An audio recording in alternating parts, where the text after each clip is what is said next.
Comment gérer sa peur lors d'une agression? C'est ce que nous allons voir aujourd'hui. Tout d'abord, la peur, c'est une réaction naturelle face à un danger. Là, on parle bien de peur réelle, c'est-à-dire de peur, si quelqu'un nous agresse ou un comportement agressif vis-à-vis de nous, c'est normal d'avoir peur et c'est une réaction qui va enclencher tout un mécanisme. Elle peut agir de manière physique, c'est-à-dire des transpirations, on va sentir un échauffement, on va sentir toute une suite de réactions physiques. De là, de ces réactions physiques, de cette chimie qui va se mettre en place, il va y avoir plusieurs comportements. Le premier comportement qu'on peut observer, c'est la sidération. Des gens qui vont être figés face à la peur, c'est-à-dire qu'ils vont sentir la peur et ça va les figer. D'autres qui vont s'énerver, qui vont commencer à crier, à gesticuler, ou pourquoi pas à donner des coups, et puis d'autres qui vont s'enfuir. On peut dire que c'est les trois grandes réactions face à une peur.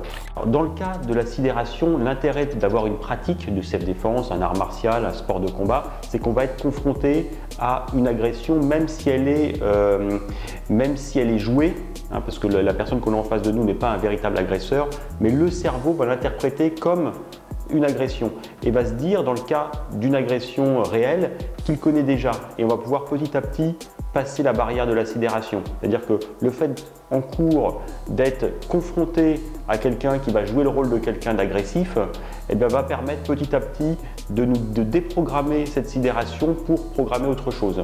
On va travailler sur l'attitude, c'est-à-dire que plutôt que d'être sidéré, on va essayer de programmer une attitude qui va envoyer un message fort à la personne qui est en train de nous agresser, en disant non, moi je ne suis pas du genre à me laisser faire, attention, je ne suis pas une victime, par exemple. Le mécanisme de la peur va envoyer des différents éléments, il va y avoir une chimie qui va se mettre en place, et dans cette chimie, le fait d'avoir beaucoup d'adrénaline va aussi nous permettre de frapper. D'accord ? Les cours vont permettre de canaliser et que ce ne soit pas du n'importe quoi. C'est-à-dire que de ne pas frapper dans tous les sens, mais d'avoir une véritable tactique lorsqu'on se fait agresser. Est-ce qu'on doit éradiquer la peur? Bien sûr que non. La peur, c'est ce qui nous permet de ressentir qu'il y a un danger. Si on n'a pas peur, on ne mettra rien en place pour se sauver. Si on n'a pas peur, si on n'a pas eu peur et si on n'a pas constaté notre impuissance, on n'ira pas dans des cours pour se perfectionner, tels que des cours de self-défense, d'arts martiaux, de sport de combat. Donc la peur est utile. Ce qu'il faut éviter, c'est que la peur soit paralysante ou soit incapacitante. Alors pourquoi en cours c'est important de donner des vrais coups? Tout simplement parce que vous avez enclenché le mécanisme. Si vous ne l'enclenchez pas en cours, il va être encore moins actif le jour où vous avez une véritable agression. Il ne faut pas croire que le jour où vous allez avoir une agression, vous allez faire mieux que ce que vous faites en cours. Non. Vous allez perdre 60% de vos capacités, entre 40 et 60% des capacités, et donc ce sera encore plus difficile. Surtout si vous êtes d'un naturel à rester figé, à être sidéré lors d'une agression. Donc au contraire, il faut se programmer en cours. En cours, c'est comme si on venait se reprogrammer. Donc il faut donner des coups justement pour passer ce cap et être capable d'en donner le jour d'une agression.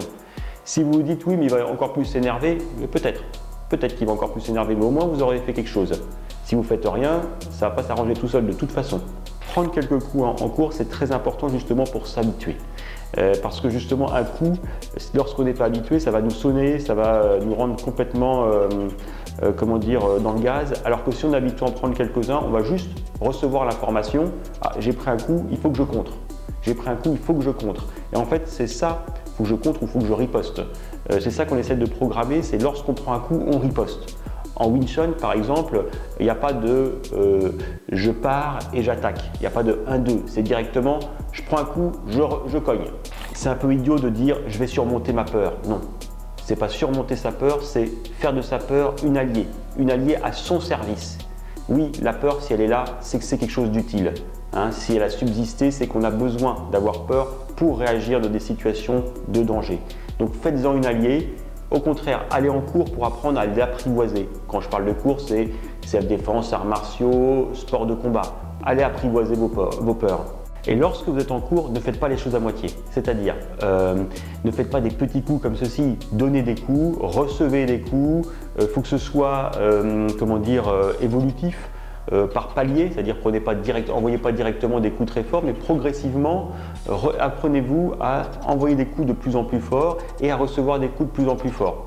Ce sera bon pour vous et justement ça va vous apprendre déjà que c'est pas si terrible que ça de prendre un coup, c'est pas si terrible, et puis qu'on peut répondre, on peut contre-attaquer. Dans l'espace commentaire, racontez-nous comment vous avez réussi à dompter vos peurs grâce aux arts martiaux, aux sports de combat ou à des disciplines de self-défense. Donc n'oubliez pas de liker et de partager. C'était Sifu Joanmo pour le Wing Chun Defense System.